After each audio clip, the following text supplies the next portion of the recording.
all I can do is try to help the village next door to the university campus do not have shortage of food. So my first effort was to make sure there is no shortage of food in one village which is next to the university campus. So I did lots of different things. Then I saw no matter what I did, there's still a large number of poor people in the village who couldn't afford to buy that food, even if they had food in the village. So I was trying to see how to do that. One traditional way, give them charity, give them some money so that they get some food. And I was wondering whether there's a good way to do that, because religion, most of the religions say that, give charity to the people for good reasons. But I was kind of hesitant, because this is something which doesn't lead to the solution. It only perpetuates the problem. So I kind of took a different decision that I don't want to go by that route. It's a good one, but I don't want to pursue that route. I was looking for something which can be sustainable. Opportunity came, some experience of interaction with a villager, a village woman. And she was explaining how she survives in a daily way. But in her survival process, she had to borrow money from someone to make some stool. And then the lender, which is the trader, gets all those stools to himself and sells in the market. And he gives the lowest possible price for those stools that the women made for him. So she was totally cheated out of the whole deal. So she remains poor, but she struggles hard to make sure she gets a meal next morning or next day. The reason she didn't have the money to buy bamboo, which goes into the stool, I asked her, how much does a bamboo cost? So she borrowed the money from the trader. She said maybe about 50 cents US dollar wise, or maybe a little more if you are looking for a good quality. I said, what if somebody gave you that 50 cents as a loan, can you pay it back? I said, of course I can pay it back, because I pay him much more than that. So paying you back is no big deal. I thought about it. Should I give her the 50 cents and let her be free from the moneylender, trader? Or she should continue the same relationship and see what happens. So I did give her the money. But I thought about it. Next morning I came back to her and said, okay, I'll give you the money. The deal is you'll return the money to me once your business is done, and then you can borrow more. So this was the start of something that I continued, because I was so excited that she really paid it back and I gave her money back again. So I told the villagers, in the meantime I became very familiar with the village women and village people. I said, if you need money, come to me, I'll give you the money. This is in a circumstances, in an environment where money lenders will give you money. And for that money, you have to give away everything. Still, your money is not paid back. That's what the money lending practices in Bangladesh and many other countries is all about.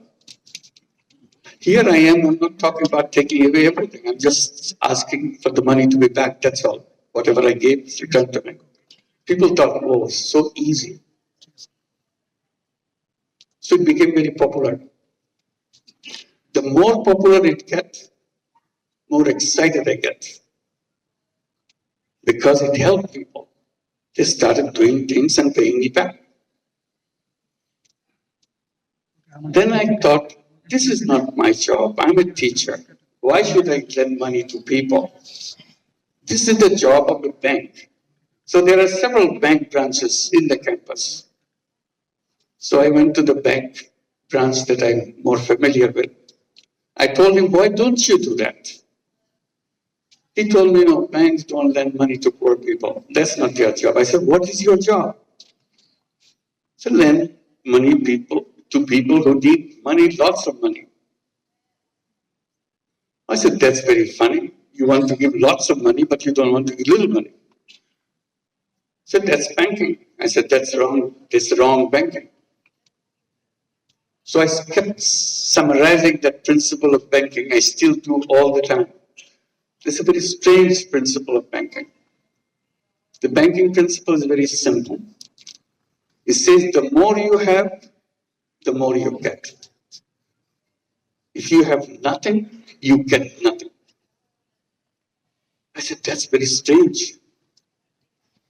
You have the whole banking structure in the whole world, that principle, and it is like that. Still, it's all over the world. I said, banking system is wrong. The first time I became very bold, I started saying banking system is wrong. How should you fix it? I said, very simple. You reverse your principle. The new principle would be the less you have, the more attention you get. If you have more, you have to wait. All bankers laugh at me. That's not banking. I said, that is the banking. If banking has any meaning, it has to touch the life of the people. And touching the life of the people begins by accepting that principle. The less you have, more attention you get. Then bankers said, oh, it will not work. No matter what principle is, but it sounds good, but it will not work. Poor people will never pay back. Then I raised a simple question.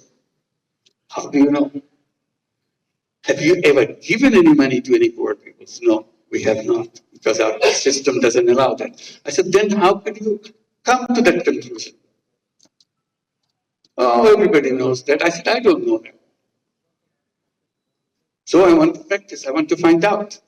So I started doing that and find out everybody pays back.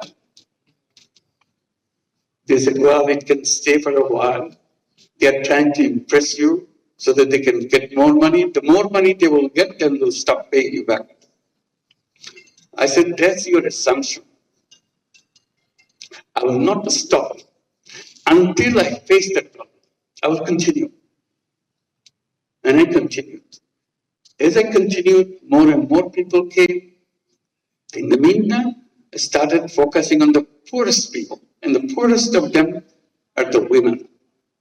So I said, why don't I start at the poorest level of survival? So naturally went to the women and started doing it with women. And it expanded. Then I said, why don't I create a bank, separate, different kind of bank than the conventional way that you see? The idea of having a bank came at that moment. And I started debating with the government officials, telling them, give us a permission to create a bank. Everybody laughed at it. How can you have a bank for the poor people? I said, like the way I do it. Oh, that's not banking. I said, what would you call it? Banking is about lending money and getting money back and running a sustainable organization. It's a business organization. Nobody believed it. Finally, after many years, I got the permission to create a bank. I called it Grameen Bank or Village Bank and continued to expand. And that became the story after that. So this is how an idea came to challenge an institution. The reason I'm telling this story in details, unless you challenge, nothing will happen. world will remain the way it is. It is the young people, it is the students who can see things more clearly because they are still looking for things. And that's what you are. Looking for things to do. Looking for changing people's life. Looking for changing the whole world. If you stay where you are, repeating the same thing over and over again, the world will remain where it is. And then I came with the idea that I started telling about. I said, not only you challenge, you dream, you imagine. Imagination is a big part. That's very funny. It doesn't cost you anything to imagine. You can imagine anything you want. Imagination doesn't have any limit. But it is the fundamental thing to lead you to change. If you don't imagine, it will never happen. It's a very funny thing. If you don't imagine, it will never happen. But if you imagine, it has a big chance of happening. So I encourage everybody, all my students, people that I meet, make imagination. Imagine things. Things which are absolutely impossible. Imagine them. And if you keep on imagining, it will happen. So what I do think, coming back, and people say it will work in Bangladesh, it will not work anyplace else, it started spreading in other countries. It even came to Egypt. We started some programs in Egypt. Many microcredit programs are introduced. It went to many other countries in Asia. The funny thing is, it was introduced in the United States. In 2008, we set up this program called Grameen America. Started in Jackson Heights, New York. Everybody said, no, this is not Bangladesh. We don't have poor people in the United States. You are making us feel like we are some kind of fools. I said, no, you're not fools. You're very smart people. But you don't realize that you have poor people. Because you keep claiming that you don't have poor people. You are the richest country in the world, quote unquote, richest country in the world. That doesn't mean you don't have poor people. Oh no, we don't have poor people. It's a rich country. I said, yes. Then I asked the question, do you have welfare program in your country? Oh yes, it's a very rich program. We have lots of people. We take care of all the people. We give them a monthly check every month so that they can buy their whatever their family needs are, so that they can take care of themselves, their children. A check every month, welfare check. I said, you know what? Every family, every person that you are giving a welfare check is a poor person by your own recognition, because they cannot afford to maintain their life on them by themselves. So you are giving them money from the state. They are poor, but you are claiming they are not poor. You are hiding poverty. Anyway, this debate went on, but in the meantime, Grameen America started expanding. Now it works in 35 cities in the United States. It lends out about $2 billion a year. In a couple of years' time, they will be distributing $3 billion and $4 billion. This is the path it is done. And the amazing thing, the payment rate is absolutely near 100%. Never changed. So you challenge something, and people say it cannot work. Okay, it can work in Bangladesh. Bangladesh is a funny country. Anything can go, but it will not happen in any other countries. Now it's all over the world.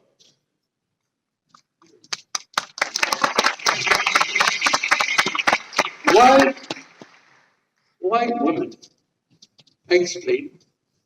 And I said, women are not only poor in terms of income, they are also poor in health.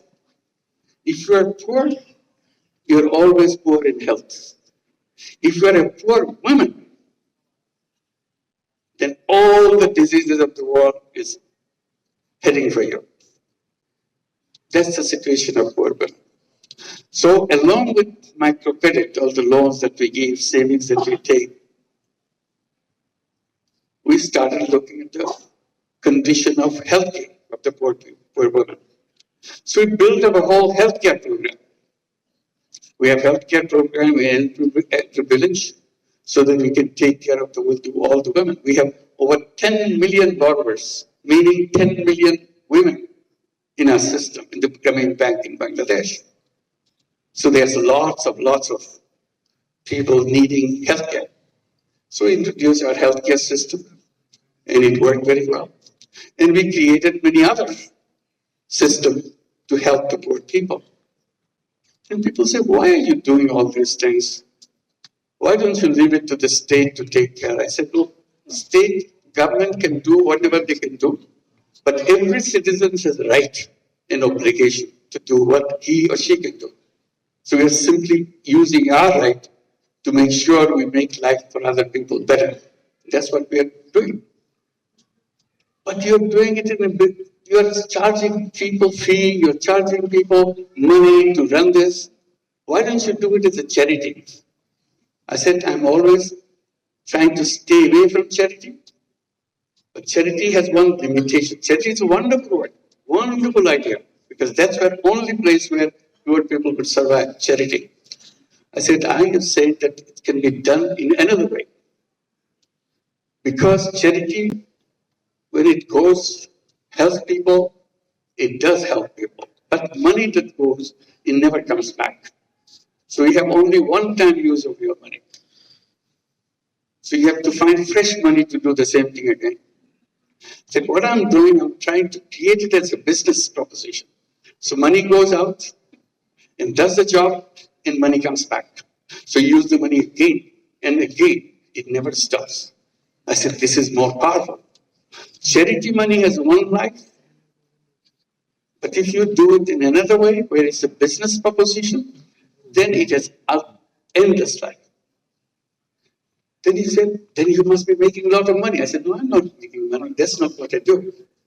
I promised to myself that I'll never make any money for myself. That's a simple proposition. So I don't need to make any money for myself.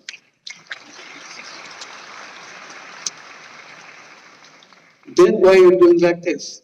This is not a business then. I said, it is a business. See, we are conflicting. In our classroom, we are told if you are in a business, you have to make money. And the best sign of a good business is to make the profit as high as possible. Profit maximization principle. See, I got stuck with this now. Profit maximization principle. I said, well, that may be the one kind of business, but there are other kinds of business. Oh, in our books, there is no other kind of business. There's only one kind of business. To profit maximize. To maximize profit. I said, if you have only one kind of principle, then this is something missing. There should be in your textbook another kind of business. Business to solve problems of the people without making any money for yourself. Oh, we never heard of this because we never did that. I said, I'm doing it. I like it. They started a debate. Can this be a business? I said, of course it's a business. Business means you sell something, you produce something, sell something, and get your money back. And have a surplus. In my business, there is a surplus. There's no pressure about it. But I don't want to take it myself. That's the only principle. The rest of it's the same. Why don't you want to take money for yourself? I said, that's my decision. That's all. You don't question that. If you like it, you should do it too. It's fun to do that. It's a big controversy in economics classes and conferences, debate, can this be a business? I'm saying this is a business as anything else. So finally I have to give it a name. We started calling it social business. Defining as a business to solve problem without financially benefiting by yourself. So surplus stays with the business and expands the business. We took this principle and expanded, creating many, many other businesses. And funny thing, we came up with an idea. Well, government was giving licenses to telephone services. But in Bangladesh, in many countries, I'm sure Egypt did the same thing. At one point of time, very few people had telephones. It was a government service and very inefficient.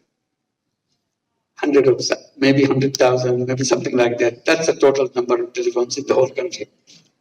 So that's when the mobile telephone idea came, and it's got introduced in other countries. Bangladesh wanted to give a license, give licenses for setting up mobile telephone companies. We looked at each other. What does it mean? And we had an idea. Why don't we apply? We had no idea what my mobile phone is for. But since government is asking for application, we sent an application. We want to have a mobile phone company. Everybody asked, why do you want to have a mobile phone company? You are just lending money to poor people, that's all. Mobile phone company, mobile phone is for the rich people. Very rich people. Because at that time it's very expensive when it came. So I said, well, we have an idea. We want to bring telephone in the hands of poor women. Again, a shocking experience. Why poor women? What do they do with the telephone? I said, we'll figure that out. We explained. Government was not happy with our application. They said, why do you want to give money to poor women? Telephone to poor women. I said, it's not for her to send messages or start at that time. There's no messages, just calling each other. They're not calling anybody. They will allow the rich people in the village to use their telephone and charge the person heavy price. Because that's the first time telephone came, everybody wants to make a telephone call. She will make money. So why should I give it to rich people? I give it to the poor people. The privilege of having the telephone company. So we want to do that. So we created a telephone company called Grameen Phone.